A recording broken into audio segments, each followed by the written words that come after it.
Port, airport, जल, जंगल, जमीन, यह सरकार सब कुछ बेचने पर आमादा है और करीब करीब बेच भी चुकी है। अब इस सरकार की नजर पहाड़ों पर पड़ी।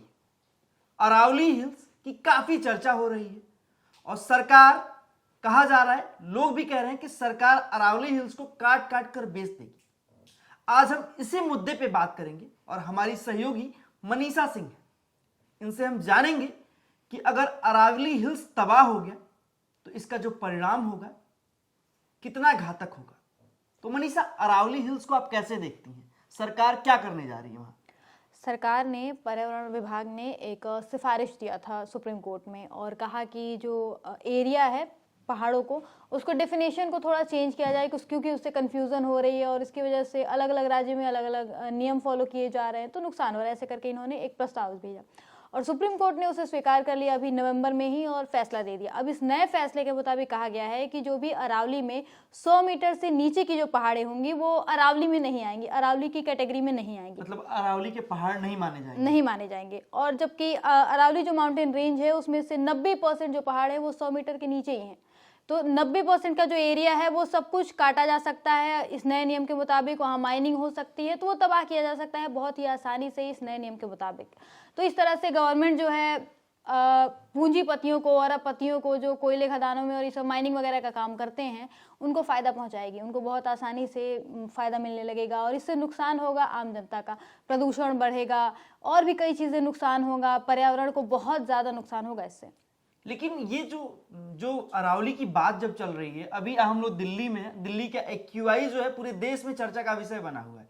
और अगर आप सोचिए कि अगर अरावली हिल्स को अगर उसको तबाह किया जाएगा तो दिल्ली का क्या होगा? दिल्ली क्या क्या फायदे हैं अभी होने के उसके? मतलब अरावली अगर है तो क्या क्या फायदे हैं, अरावली नहीं होगी तो क्या क्या नुकसान हो सकते हैं?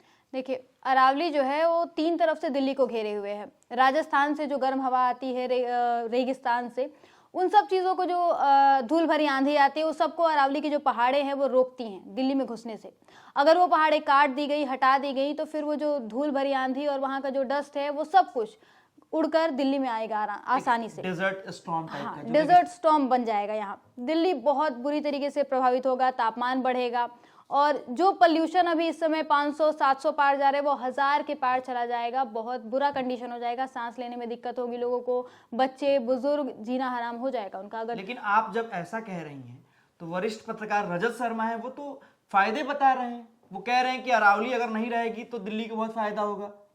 रजत शर्मा ने, पता नहीं कौन से एक्सपर्ट्स हैं इनके जिनके हिसाब से इन्होंने ये दावा किया है, लेकिन इन्होंने बातें बताई है कि हाँ, कटोरे के आकार में है दिल्ली, इसकी वजह से पोल्यूशन यहाँ ज़्यादा समस्या रहती है। उन्होंने 2-3 बातें बताई, लेकिन उन बातों को उन्होंने ऐसे घुमा कर बताया कि जनता को ऐसा लगे कि अरावली हिल्स की प्रॉब्लम है। उनका कहना है कि जो दिल्ली में पोल्यूशन है वो सरकार की नाकामी की वजह से नहीं बढ़ रहा है, बल्कि अरावली हिल्स की वजह से बढ़ रहा है, क्योंकि प्रदूषण की जो गंदी हवाएं हैं, प्रदूषित हवा है, उसको अरावली हिल्स कैद कर दे रही है। मतलब निकल नहीं पा रही।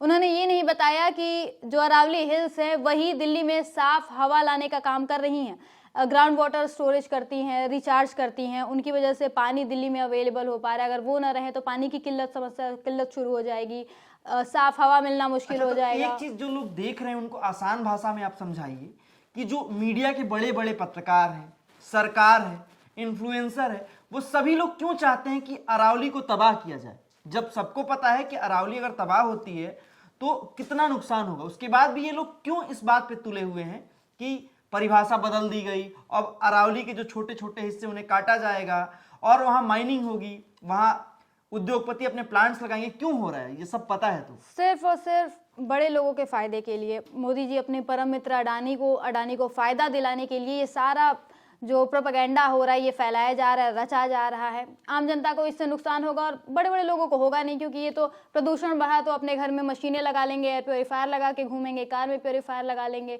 सड़क पर इनको निकलना है नहीं, सड़क पर घूमना गरीब आदमी को है, बाहर बिना एयर प्योरीफायर के रहना गरीब आदमी को है, तो नुकसान उसी को होगा। पानी की किल्लत होगी, ये खरीद के पी लेंगे। नुकसान कैसे होगा आप ये बताइए, जब मोदी सरकार के पर्यावरण राज्य मंत्री कीर्तिवर्धन सिंह कह रहे हैं कि एक्यूआई अगर बढ़ रहा है तो आपके फेफड़ों पे कोई असर नहीं पड़ेगा। इस बयान को आप कैसे देखती हैं? आपको लगता है वो सही कह रहे हैं? भटकाने वाला बयान है, एकदम झूठा बयान है। कई सारे रिपोर्ट्स आए हैं, दिल्ली क्या पूरी दुनिया भर के बड़े बड़े डॉक्टर्स जो है वो बता रहे हैं कि अगर हो सके तो दिल्ली छोड़ दो कुछ समय के लिए, इतना जहरीला हो गया है हवा, ये आपको हेल्थ को नुकसान पहुंचाएगा। दूसरी कंट्रीज जो हैं वो दिल्ली में अपने यात्रियों को ना भेजने के लिए पाबंदियां लगा रही हैं, उन्हें सलाह दे रही है कि दिल्ली हो सके तो ना जाओ। और फिर यहाँ के जो बीजेपी के मंत्री हैं वो ये झूठा दावा कर रहे हैं ताकि लोगों को पागल बनाया जा सके। सिर्फ ये लोग यही कर सकते हैं, इससे ज्यादा इनसे होने वाला है नहीं। तो अगर आप डायरेक्ट कह रही हैं कि अरावली की जो बात हो रही है कि पूंजीपतियों को फायदा पहुंचाने के लिए सरकार दावा करती है कि हम सबका विकास करेंगे और विकसित राष्ट्र बनाएंगे, सबको साथ लेके चलेंगे, तो आप कैसे सरकार को ब्लेम कर सकती हैं कि सरकार सिर्फ अमीरों के बारे में सोच रही है? अगर सरकार को सिर्फ जो है जैसा वो कहती है कि हम गरीबों के लिए काम कर रहे हैं, तो फिर अभी हाल ही में ये जो आंकड़े आ रहे हैं लगातार कि अमीर होता जा रहा है, गरीब और गरीब होता जा रहा है। अभी एक रिपोर्ट आई थी हाल ही में जिसमें बताया गया कि अमीरों और गरीबों के बीच में जो खाई है वो बढ़ती जा रही है, और मोदी सरकार में ये गैप और ज़्यादा बढ़ा है क्योंकि उनके राज्य में जो उन्होंने काम किया है सबसे ज़्यादा पूंजीपतियों के लिए किया है, गरीबों के लिए एक पैसे का काम नहीं किया है। ज़्यादा से ज़्यादा इन्होंने नाम बदले हैं, शहरों के नाम बदले, योजनाओं के नाम बदले, और कुछ काम नहीं किया है इन्होंने। लेकिन एक चीज़ और भी, जो बीजेपी के लोग हैं या बहुत सारे जिनको सोशल मीडिया पे अंधभक्त कहते हैं, वो लोग कहते हैं कि अगर निजीकरण होता है, चाहे वो रेलवे का हो, चाहे वो एयरलाइंस का हो, किसी भी चीज का अगर निजीकरण होता है तो उसमें देश का फायदा है। क्या आपको लगता है कि इसमें देश का फायदा है? देखिए, देश का फायदा कह नहीं सकते हैं, एक तरफ फायदा होता है पर ज्यादातर वो फायदा अमीरों का ही दिखता है। अगर प्राइवेटाइजेशन हो रहा है चीजों का तो महंगाई बढ़ती है, वो चीज़ें महंगी कर दी जाती हैं। रेलवे का अगर प्राइवेटाइजेशन हुआ तो टिकट्स महंगी हो जाएंगे, तो उससे अमीरों के लिए सफ़र करना आसान हो जाएगा, सुविधा ज़्यादा मिलेगी। पर जो गरीब के लिए मुसीबत बनेगी वो बढ़ेगा महंगाई। अगर उनकी टिकटें महंगी हो गई और ये चीज़ें महंगी हो गई तो गरीब को मुसीबत उठानी पड़ेगी। हॉस्पिटल्स प्राइवेट कर दिए गए तो जो गरीब लोग मुफ्त में इलाज करा पा रहे हैं वो मुश्किल होगा। अमीरों को तो कोई नुकसान नहीं होगा क्योंकि उनके पास पैसा है, वो आराम से प्राइवेट हॉस्पिटल में जाएंगे, सुविधा लेंगे। क्या अडानी के विकास में इस देश का विकास नहीं है, सरकार का विकास नहीं है? बिल्कुल नहीं है। अडानी के विकास में केवल अडानी का विकास है, देश की जनता का 1 रुपए का भी विकास नहीं है। तो ये हमारी पूरी बातचीत थी और इन बातचीत के आधार पर ये कहा जा सकता है कि जब खाता ना बही जो अडानी कहे वही सही, इस देश में रहना है तो अडानी अडानी कहना है। और एक खबर छूट रही है, अभी एक जज ने अडानी के खिलाफ फैसला सुनाया। क्या हुआ उस जज के साथ, आप बताएंगे कुछ? जहाँ तक हमने सुना है इस खबर में कि अडानी के खिलाफ जब उसने फैसला सुनाया तो उनका तबादला कर दिया गया है। ये हकीकत है, ये सिस्टम है कि अडानी के खिलाफ आप बोलेंगे। और हम लोगों ने जब खबर की थी, न्यूज कैप्सूल ने जब खबर की थी तो प्रॉपर मेल आया था कि अडानी को लेकर जो वीडियो हो रहे हैं वो हटाए जाए।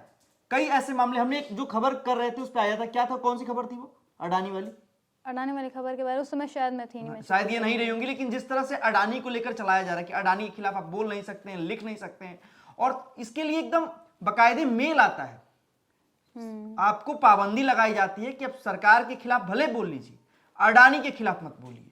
और इस रिपोर्ट में हमने बताया कि किस तरह से अडानी को सब कुछ सौंपा जा रहा है। जल, जंगल, जमीन, पोर्ट, एयरपोर्ट, पहाड़ सब दे दिया जाएगा। सिर्फ इस देश में एक आदमी बचेगा, वो अडानी, क्योंकि वही उन्हीं के अच्छे दिन आएंगे, वही तेजी के साथ तरक्की करते हुए जाएंगे।